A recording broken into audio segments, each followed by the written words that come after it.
Hello दोस्तों, आप सभी का अपने YouTube channel best education centre में हार्दिक स्वागत है। दोस्तों, आज हम पढ़ने वाले 10वीं क्लास के साइंस के चैप्टर 3 धातु एवं अधातु के मोस्ट इम्पॉर्टेंट क्वेश्चन। दोस्तों, इससे पहले मैंने इस चैप्टर से पार्ट 1 और पार्ट 2 में काफ़ी इंपॉर्टेंट क्वेश्चन करा दिए है और ये हमारा अंतिम पार्ट है, पार्ट 3। इसके बाद एक और पार्ट आएगा जो कि सिर्फ ऑब्जेक्टिव क्वेश्चन के लिए आएंगे। तो दोस्तों, ये हमारा जो है इस चैप्टर का मोस्ट इम्पॉर्टेंट क्वेश्चन है जो कि हमेशा एग्जाम में पूछे जाते हैं और मैं वह क्वेश्चन कराता हूँ जो कि एग्जाम में आते हैं। तो चलिए दोस्तों, देखते हैं कौन कौन से क्वेश्चन आज हम पढ़ने वाले हैं और उसके क्या आंसर होंगे। दोस्तों, हमारा पहला क्वेश्चन है कि सोडियम को केरोसिन यानी कि मिट्टी के तेल कहते हैं, इसमें क्यों डुबो के रखा जाता है। तो सोडियम या फिर पोटेशियम है ना, इस प्रकार के क्वेश्चन पोटेशियम के लिए भी आ सकता है। तो ये मोस्ट इम्पॉर्टेंट क्वेश्चन है और हमेशा एग्जाम में पूछे जाते हैं। तो इसका आंसर दोस्तों क्या लिखोगे कि सोडियम, ठीक है, या फिर पोटेशियम अगर क्वेश्चन में आता है तो पोटेशियम जो है अत्यधिक अभिक्रियाशील धातु है। ये मैं आपको पहले ही बता चुका हूँ दोस्तों, ठीक है। और ये न कि सिर्फ अभिक्रियाशील होते हैं बल्कि काफ़ी मुलायम होते हैं जिसको हम आसानी से चाकू से भी काट सकते हैं, राइट। तो ये भी बात ध्यान रखना। तो सोडियम जो होती है अत्यधिक अभिक्रियाशील धातु है और इसको खुले में रखने पर ऑक्सीजन से क्या कर लेती है, अभिक्रिया करके अपनी चमक खो देता है, ठीक है, और स्वतः आग भी उत्पन्न कर लेता है। तो इसलिए इसे केरोसिन में डुबो के रखा जाता है, ठीक है। तो ये ध्यान रखना कि सोडियम क्या है, अत्यधिक अभिक्रियाशील धातु है और इसको खुले में रखने पर ऑक्सीजन से अभिक्रिया करके अपनी चमक खो देता है और स्वतः आग भी उत्पन्न कर लेता है, इसलिए इसे केरोसिन में डुबो के रखा जाता है ना दोस्तों। नेक्स्ट प्रश्न है कि गर्म पानी में मैग्नीशियम रिबन तैरने क्यों लगता है, ठीक है। ये सारे इंपॉर्टेंट क्वेश्चन है दोस्तों जो एग्जाम में पूछे जाते हैं, इसको आप याद कर लेना, ठीक है। तो इसके लिए आंसर क्या लिखेंगे, हम जानते हैं कि मैग्नीशियम रिबन गर्म पानी के साथ अभिक्रिया करता है ना, और अभिक्रिया करके क्या बना लेता है, मैग्नीशियम हाइड्रोक्साइड बनाता है, ठीक है, और साथ में हाइड्रोजन गैस मुक्त करता है। आप देख सकते हो यहाँ रिएक्शन में मैग्नीशियम जल के साथ अभिक्रिया करके मैग्नीशियम हाइड्रोक्साइड बनाया है और ये जो हाइड्रोजन गैस है ना, इसके बुलबुले बन जाते हैं जो कि रिबन से क्या हो जाते हैं, चिपक जाते हैं। और जाहिर सी बात है बुलबुले में गैस भरा होता है तो गैस क्या होगा, पानी की सतह के ऊपर आएगा। तो बुलबुले गैस जो है चिपक के रिबन को भी क्या कर लेते हैं, उसको पानी की सतह पर ला देते हैं। इसलिए गैस के बुलबुले के साथ पानी की सतह पर आकर क्या होता है, मैग्नीशियम रिबन जो है क्या करने लगता है, तैरने लगता है। तो इसको ध्यान रखना, ठीक है दोस्तों। चलिए पढ़ते हैं नेक्स्ट प्रश्न।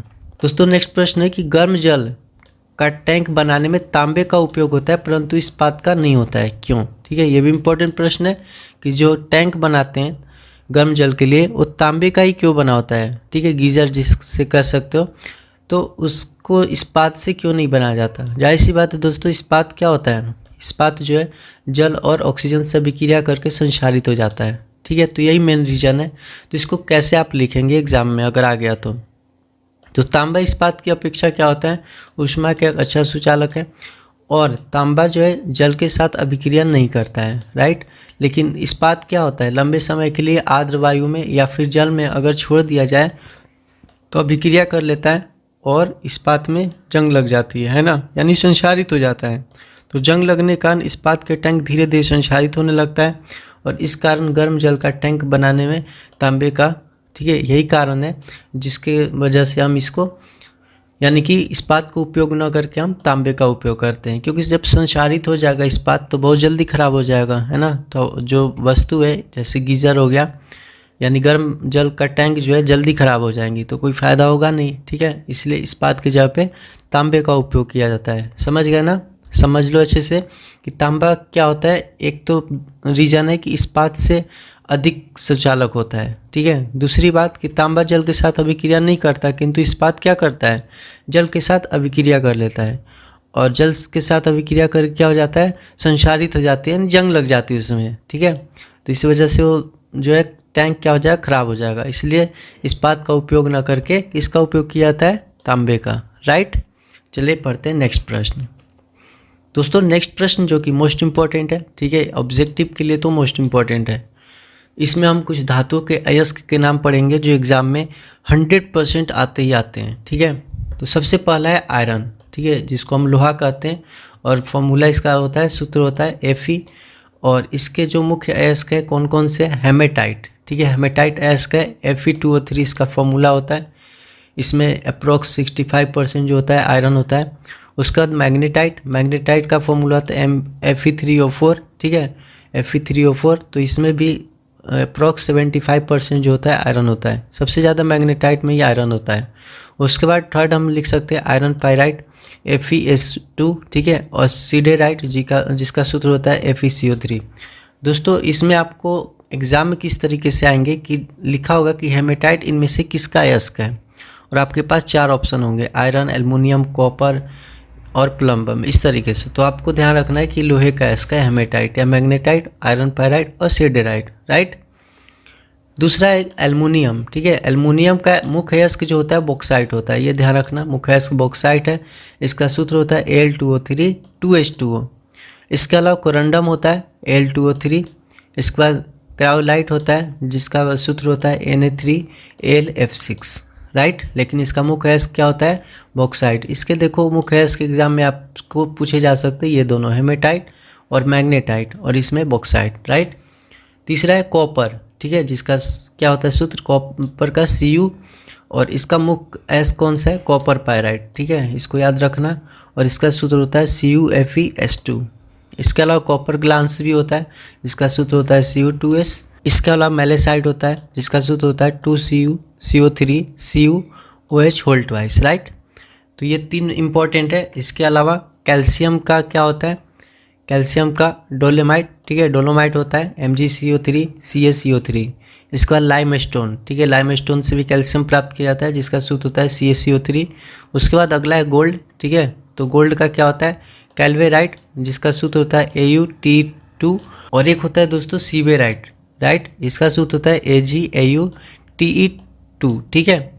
नेक्स्ट है आपका सिल्वर, ठीक है, सिल्वर का संकेत होता है Ag, सूत्र होता है, और इसका जो है मुख्य अयस्क कौन सा होता है सिल्वर ग्लांस, ठीक है, जिसका सूत्र होता है Ag2S। इसके अलावा है जिंक, ठीक है, जिंक Zn होता है इसका सूत्र, और इसका जो है कैलेमाइन, ठीक है, ये सिंगल है, मोस्ट इंपॉर्टेंट है। वैसे और भी इसके अयस्क होते हैं, तो मेन अयस्क जो है मैं बता दे रहा हूँ। तो कैलेमाइन होता है, और इसका जो रासायनिक फार्मूला होता है ZnCO3 होता है। इसके अलावा जिंक ब्लेंड भी होता है जिसका रासायनिक सूत्र होता है ZnS। नेक्स्ट है टीन, ठीक है, तो टीन का क्या होता है क्लासीटेराइट होता है SnO2। इसके बाद मरकरी का होता है कैलोमेल Hg2Cl2, ठीक है, Hg मरकरी का होता है, सूत्र है ना, तो Hg2Cl2। इसके अलावा सीनेबार, ठीक है, सीनेबार, तो सीनेबार यहाँ पर भी आता है, और सीनेबार HgS, ठीक है, ये मुख्य अयस्क है इसका, ठीक है, ये ध्यान रखना, सीनेबार इसका मुख्य अयस्क है, इसका एग्जाम में पूछा जाता है। इसके अलावा लेड, ठीक है, जिसको हम सीसा कहते हैं प्लम्बम, तो इसका मुख्य अयस्क जो होता है एंग्लेसाइट PbCl2 जिसका सूत्र है। इसके अलावा गैलेना, ठीक है, ये भी इंपॉर्टेंट है, ये भी एग्जाम में पूछा जाता है, तो इसका हो जाता है PbS। तो इस तरीके से इंपॉर्टेंट आपके कुछ एलिमेंट्स हैं जिनके हमने अयस्क देखा, और तो इसको याद रखना ऑब्जेक्टिव के लिए इंपॉर्टेंट है। चलिए पढ़ते हैं नेक्स्ट प्रश्न। दोस्तों नेक्स्ट प्रश्न है कि वैद्युत अपघटनी परिष्करण विधि के बारे में चित्र सहित लिखिए, मोस्ट इंपॉर्टेंट, ठीक है, आज का ये VVI क्वेश्चन है, इसको नोट कर लेना, ठीक है। दोस्तों इसका चित्र कुछ इस प्रकार से बनाना है, एक टैंक ले लेना, ठीक है, उस टैंक में क्या करना है एक कैथोड और एक एनोड ले लेना, ठीक है, और इसमें देखो किस प्रकार से हम लिखेंगे, धातुओं से अपद्रव्य को हटाने के लिए सबसे अधिक उपयोगी विधि कौन सी होती है वैद्युत अपघटनी परिष्करण विधि, ठीक है, इसका सबसे ज़्यादा उपयोग किया जाता है। और इस विधि द्वारा कौन कौन से धातु का कर सकते हैं, जैसे कॉपर हो गया, जिंक हो गया, टीन हो गया, निकेल हो गया, सिल्वर हो गया, गोल्ड हो गया, है ना, इन सब का जो है धातुओं का परिष्करण किया जाता है, राइट, इतना लिख लोगे।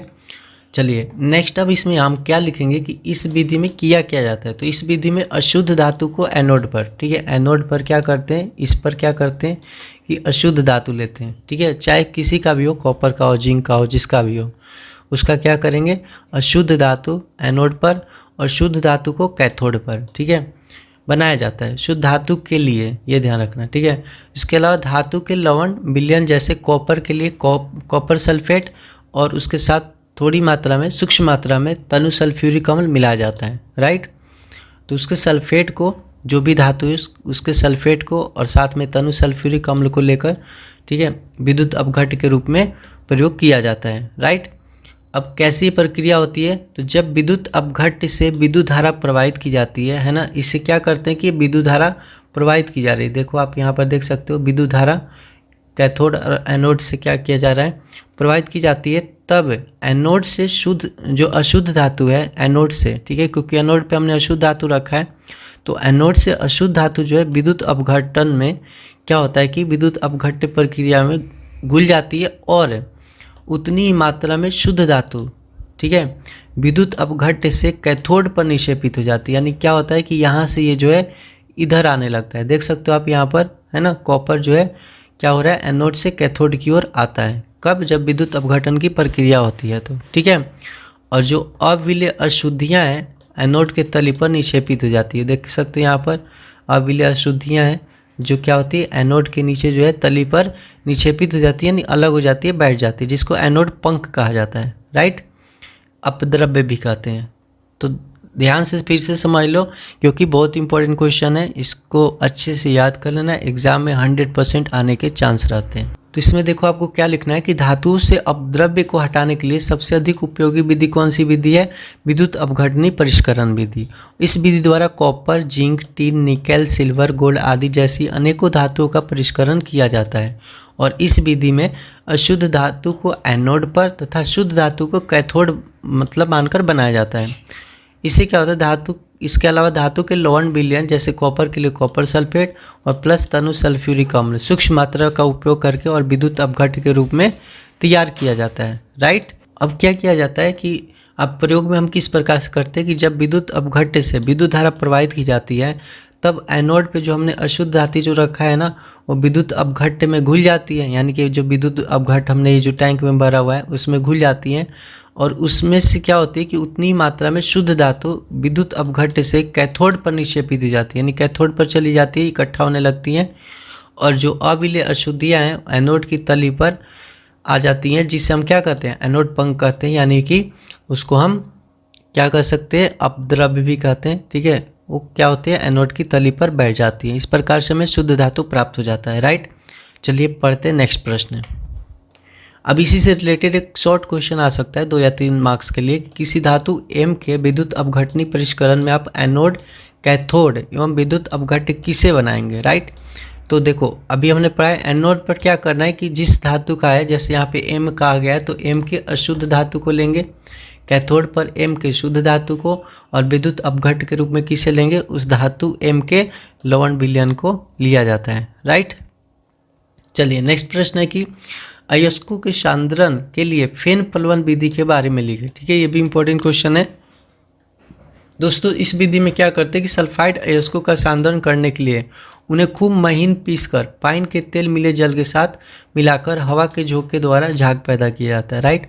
मतलब सल्फाइड अयस्क जिसमें सल्फर की मात्रा होती है, ऐसे अयस्क जिसमें सल्फर की मात्रा हो वो सल्फाइड अयस्क होता है, ठीक है, जैसे जिंक सल्फेट हो गया, ठीक है। तो इसमें क्या होता है कि उस सल्फाइड अयस्क को महीन पीस लिया जाता है, उसके बाद पाइन का तेल होता है, पाइन के तेल में जल मिला होता है, उसी में मिलाकर, ठीक है, हवा के झोंके द्वारा झाग पैदा किया जाता है। तो क्या होता है कि शुद्ध अयस्क झाग के साथ ऊपर आ जाता है और अशुद्धियाँ नीचे बैठ जाती है। तो इस प्रकार से जो है अयस्कों का सांद्रण कर लिया जाता है। तो क्योंकि यहाँ पर फेन यानी कि झाग उत्पन्न होता है, इसलिए इस विधि को क्या कहते हैं, फेन प्लवन विधि भी कहा जाता है, राइट।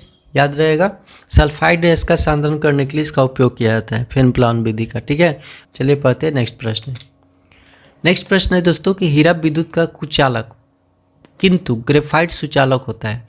दोस्तों आपको मालूम होगा कि ये दोनों कोयले का यानी कि कार्बन का अप्रूप है, ठीक है, और कार्बन का अप्रूप है यानी कि हीरा और ग्रेफाइट, लेकिन हीरा क्या होता है, कुचालक हो जाता है, ठीक है, जबकि ग्रेफाइट सुचालक होता है। ऐसा क्यों होता है, ठीक है, यह हमें आंसर देना है, ये भी काफ़ी इंपॉर्टेंट प्रश्न है। तो इसमें देखो क्या लिखेंगे कि हीरा की संरचना कैसी होती है, नियमित चतुष्फलकीय होती है, यहाँ पे देख सकते हो, ठीक है, चतुष्फलकीय है जो त्रिविम में फैलकर बृहत अणु बनाती है, ठीक है, और इसमें मुक्त इलेक्ट्रॉन नहीं होते, इसलिए हीरा क्या होता है, विद्युत का कुचालक होता है ना। जिसमें मुक्त इलेक्ट्रॉन होंगे वही तो विद्युत का सुचालन करेगा, क्योंकि देखो विद्युत धारा प्रवाह किसके होता है, इलेक्ट्रॉन के प्रवाह को ही तो विद्युत धारा कहते हैं ना, लेकिन इसमें मुक्त इलेक्ट्रॉन होते ही नहीं है, तो इसलिए हीरा विद्युत का क्या होता है, कुचालक होता है। जबकि ग्रेफाइट क्या होता है, ग्रेफाइट में षटकोणीय वलय होते हैं, ठीक है, यहाँ पे देख सकते हो, ये 6 फलकीय कह सकते हो या षटकोणीय वलय कह सकते हो, होते हैं जो परस्पर जुड़कर परमाणु की विशाल परत बनाते हैं, ठीक है, और एक कुछ अंतराल पर एक साथ रहते हैं। तो इसमें क्या होता है कि मुक्त इलेक्ट्रॉन रहते हैं जो संपूर्ण रवा जालक में गमन कर सकते हैं, ठीक है। तो ये गमन करते रहते हैं, यानी कि इसमें इलेक्ट्रॉन का प्रवाह होता रहता है, और जब इलेक्ट्रॉन का प्रवाह होगा तो जाहिर सी बात है कि वो क्या हो जाएगा, विद्युत का सुचालक हो जाएगा। तो यही रीजन है कि हीरा जो होता है विद्युत का कुचालक होता है, जबकि ग्रेफाइट विद्युत का सुचालक होता है। रीजन क्या है कि इसमें जो होता है मुक्त इलेक्ट्रॉन नहीं होते हीरा में, जबकि ग्रेफाइट में मुक्त इलेक्ट्रॉन होते हैं, ठीक है। चलिए पढ़ते हैं नेक्स्ट प्रश्न। नेक्स्ट प्रश्न है दोस्तों कि क्या होता है जब लोहा तनु सल्फ्यूरिक अम्ल से अभिक्रिया करता है, ठीक है। लोहे को तनु सल्फ्यूरिक अम्ल में डाला जाता है तो क्या होता है दोस्तों, लोहा जब तनु सल्फ्यूरिक अम्ल के साथ अभिक्रिया करता है तो फेरस सल्फेट बना लेता है। तो क्या होता है कि उसमें विलयन का रंग जो होता है ना मतलब चेंज हो जाता है, और साथ में इसमें क्या होता है, हाइड्रोजन गैस मुक्त होता है फेरस सल्फेट के निर्माण की वजह से, ठीक है। तो यहाँ पे देख सकते हो आयरन प्लस यहाँ पर सल्फ्यूरिक अम्ल से अभिक्रिया करके फेरस सल्फेट बनाता है और हाइड्रोजन गैस मुक्त करता है, राइट। तो ये जो है छोटा सा क्वेश्चन 1 नंबर के या 2 नंबर के लिए आते हैं, ठीक है, कि क्या होता है जब लोहा तनु सल्फ्यूरिक अम्ल से अभिक्रिया करता है। तो इस प्रकार से आप आंसर लिख लेना। और नेक्स्ट प्रश्न है कि क्या होता है जब जिंक को फेरस सल्फेट के विलयन में डाला जाता है, ठीक है। तो ये क्वेश्चन जो है आपने पहले चैप्टर 1 में भी पढ़ रखा है, ठीक है, वही क्वेश्चन है, उसी टाइप का क्वेश्चन है, ठीक है। यहाँ प्रतिस्थापन अभिक्रिया के आधार पर है, जिसको विस्थापन अभिक्रिया भी कहते हैं। तो यहाँ पर देख सकते हो कि जब जिंक को फेरस सल्फेट के विलयन में डाला जाता है तो क्या होता है कि विलयन का रंग फीका हो जाता है। और ऐसा क्यों होता है, क्योंकि जिंक लोहे को विस्थापित कर देता है ना। ये विस्थापन अभिक्रिया का एग्जाम्पल कर सकते हो है पहले चैप्टर का, याद आ रहा होगा आपको, ठीक है। तो यहाँ पर यही है क्योंकि जिंक जो होता है लोहे से अभिक्रियाशील होता है ना, ज़्यादा अभिक्रियाशील होता है। तो ये लोहे को क्या करता है, साइड करता है, भगा देता है, विस्थापित कर देता है, और खुद जो है इसका जगह ले लेता है ना, पावरफुल है लोहे से। तो यहाँ से क्या होता है, जिंक सल्फेट बन जाता है और लोहा बेचारा क्या होता है, अलग हो जाता है। तो इस प्रकार से इस क्वेश्चन के हम आंसर लिखेंगे, राइट। तो दोस्तों आज का ये अंतिम प्रश्न था, और न कि सिर्फ आज का बल्कि इस चैप्टर का जो मोस्ट इम्पॉर्टेंट क्वेश्चन है वो अंतिम क्वेश्चन था। अब इसके बाद हम ऑब्जेक्टिव क्वेश्चन करेंगे, वो भी नेक्स्ट वीडियो में ही, ठीक है, जो कि काफ़ी इम्पोर्टेंट होते हैं। तो आई होप आपको ये वीडियो पसंद आई होगी। फिर मिलते हैं नेक्स्ट वीडियो में, तब तक के लिए बाय बाय दोस्तों, जय हिंद।